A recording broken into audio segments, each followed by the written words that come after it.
সেবাস্টয়ের নামেও তছরূপ। মাটি খুঁড়তেই উদ্ধার হয়েছে সেবাস্টয়ের কোটি টাকার ওষুধ। ডায়মন্ড হারবারের হিঞ্চা বেরিয়ায় চাঞ্চল্য ছড়িয়েছে। আর্থ মুভার এনে মাটি খুঁড়ে উদ্ধার হয়েছে রাশি রাশি ওষুধ। রাশি রাশি ওষুধ এগুলো উদ্ধার হয়েছে মাটি খুঁড়ে। সেবাস্টয়ের নামেও তছরূপ।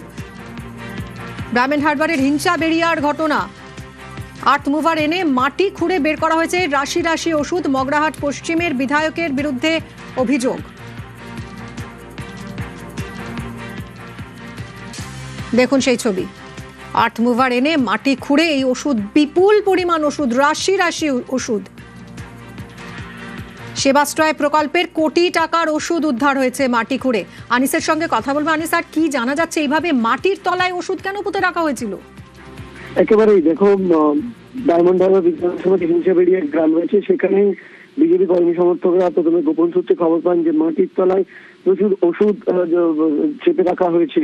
সেই খবর পাওয়ার পরে বিজেপি কর্মী সমর্থকরা সেখানে যান এবং ব্লক প্রশাসন এবং পুলিশ, পারুলিয়া কোস্টাল থানার পুলিশকে খবর দেওয়া হয় এবং সেই জায়গায় খোঁড়ার পরে দেখা যায় যে আস্তে আস্তে উঠে আসছে ওষুধ। এর হাত দিয়ে যখনই সেই জায়গা খনন করা হয়, দেখা যায় যে সেই মাটি চাপা দেওয়া হয়েছে ওষুধের রাশি রাশি ওষুধ। যেটা বিজেপির পক্ষ থেকে দাবি করা হচ্ছে যে এই হিঞ্চাবেড়িয়া গ্রামে বাসিন্দা, যিনি মগরাহাট পশ্চিম বিধানসভার প্রার্থী এবং ডায়মন্ড হারবারের যিনি অবজারভার ছিলেন শামীম আহমেদ, যাকে অভিষেক বন্দ্যোপাধ্যায়ের ঘনিষ্ঠ বলে দাবি করা হচ্ছে, যে এই ওষুধগুলো সেবাশ্রয় প্রকল্পের জন্য এবং সেই ওষুধ মাটি চাপা দেওয়া হয়েছে, যার মেয়াদ রয়েছে এখনো পর্যন্ত। কিন্তু তাহলে কেন এই ওষুধগুলো মাটি চাপা দেওয়া হলো?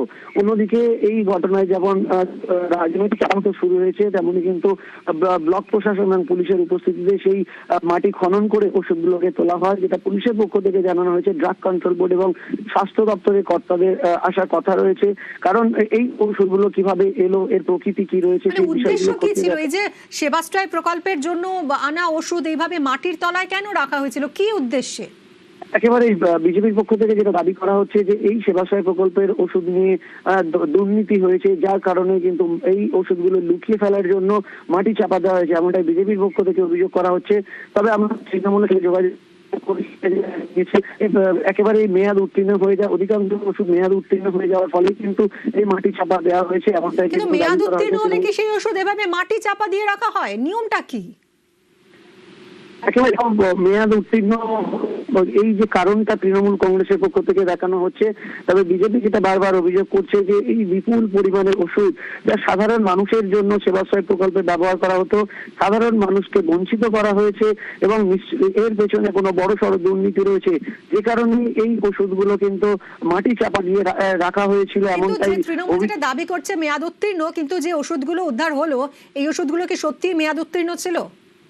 একেবারে দেখো, স্থানীয়রা যেটা জানাচ্ছেন যে অধিকাংশ ওষুধ কিন্তু মেয়াদ উত্তীর্ণ নয়, ফলেই এই জায়গায় কিন্তু প্রশ্ন উঠছে। তাহলে তৃণমূল কংগ্রেসের পক্ষ থেকে যেটা দাবি করা হচ্ছে যে মেয়াদ উত্তীর্ণ ওষুধ, সেজন্যই মাটি চাপা দেওয়া হয়েছে। কিন্তু স্থানীয় বাসিন্দা এবং প্রশাসন সূত্রে আমরা যতটুকু জানতে পারছি যে অধিকাংশ ওষুধ কিন্তু মেয়াদ উত্তীর্ণ নয়। তাহলে কি এই ওষুধগুলো লুকিয়ে ফেলার জন্য এর পেছনে কি কোনো দুর্নীতি রয়েছে, সেই প্রশ্নটা কিন্তু উঠছে। অন্যদিকে এই ঘটনার তদন্ত শুরু করেছে পারুলিয়া কোস্টাল থানার পুলিশ। ধন্যবাদ আনিসুদ্দিন। ডায়মন্ড হারবার টাউনের বেচাত বাদশা ছিলেন শামীম আহমেদ। 10 লরি একদম ওষুধ এখানে মাটির নিচে পুঁতে রেখেছে। সেই ওষুধগুলো এক্সপায়ার ফেল হয়নি। শামীম আহমেদ যে বেতাত বাদশা ডায়মন্ড হারবার টাউনের অভিষেক ব্যানার্জির, সে এই কাণ্ডগুলো করে রেখেছে। সেবাশ্রয়ের নামেতে গরিবদের কাছাকাছি সব ওষুধগুলো পৌঁছে দেওয়ার জন্য, বাট ভ্যালিডিটি এখনও রয়েছে, তা সত্ত্বেও অনেক ওষুধ তো ওখানে মাটি ঢাকা দিয়ে রেখে দিয়েছে। কিছু ওষুধ এখানে ওরা প্রমাণ লোপাট করতে পারেনি, এখানে রয়ে গেছে। কমসে কম 1 থেকে 2 বছর পর্যন্ত যেসব ওষুধের যে এক্সপায়ারি ডেট আছে, সেই রকম ওষুধের দেখা গেছে। আর যদি এক্সপায়ারি ওষুধই হতো, তা ওদের ভয়েতে মাটিতে পুঁতে দেবে কেন? কারণ এটা হচ্ছে সরকারি জিনিস তছরূপ করে ওরা ব্ল্যাক মার্কেটিং